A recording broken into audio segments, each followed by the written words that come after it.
عمرك قابلت الشخص اللي دايما عايش في دور الضحيه، اللي لو الدنيا حواليه كلها كويسه تلاقيه جاي ويقول لك انا حاسس اني هتظلم، انا مش متفائل؟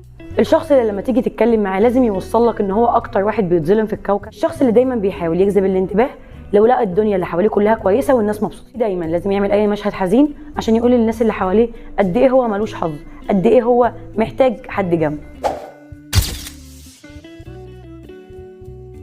الشخص ده هتلاقيه دايما مكشر، ولو سالته مالك لازم يبقى عنده اي مشكله، داخل حرب مع الكواكب، عنده مشاكل مع الانترنت، مشاكل مع المجتمع، بيتخانق مع الريموت كنترول، المهم تبقى اي مشكله وخلاص. ده بيفتح عينه وبيصحى من النوم تلاقيه بيقول انا تعبان ومحدش حاسس بيا. وتشوفه في الشغل لو مر عليه اي حد لازم يوصل له قد ايه هو شقيان وتعبان، واصحابه قاعدين بياكلوا جيلي من الموز وبيشربوا قهوه، اصل محدش بيتعب في الشركه غيره.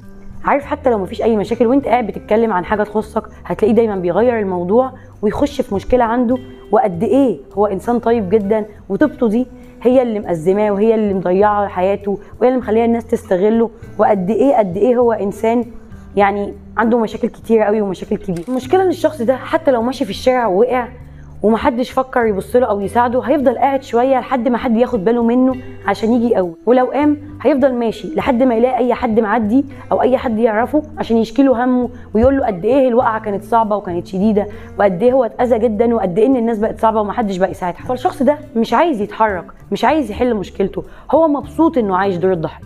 ولو حاولت تنصحه وتساعده هيقول لك انت مش فاهمني، انت زيهم. هو ضحيه من الطراز العالمي، اتظلم او ما اتظلمش فهو انسان مظلوم والدنيا كلها جايه عليه وملوش حظ في الحياه، ودايما هتلاقيه بيوصل لك وبيخليك حاسس دايما بطاقه سلبيه. الشخص ده عنده موهبه يحول اي لحظه سلام نفسي للحظه كآبه. اللي حابه اقوله ان مفيش مانع انك تتعب، مفيش مانع انك تحكي، مفيش مانع انك تتألم، بس ما ينفعش تفضل على كل حاجه كبيره او صغيره تعيش في دور ان انا محدش معايا، انا محدش فاهمني، انا محدش بيساعدني. ساعد نفسك، قوم وقف على رجليك، اتكلم، غير من حياتك، غير من نفسك شويه، ما تمشيش توزع طاقه سلبيه على الناس اللي حواليك.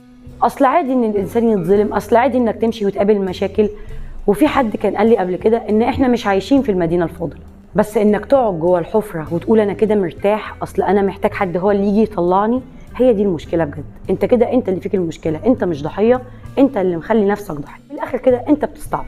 فالدنيا صعبه، الناس بتوجع اكيد. حابه اقول لكم نصيحه، لو في حد في حياتك عايش في دور الضحيه انصحه واتكلم معاه بالراحه مره واثنين وثلاثه، ما سمعش منك ابعد عنه، عشان ده مش بيعمل اي حاجه غير ان هو بيديك طاقه سلبيه مش اكتر، بيخليك انت نفسك تكتئب. فما تخليش حد يستنزف طاقتك، ما تخليش حد يضيع لحظات سلامك النفسي. ونصيحه لكل واحد لسه عايش في دور الضحيه، يا ريت تغير الفيلم ده بقى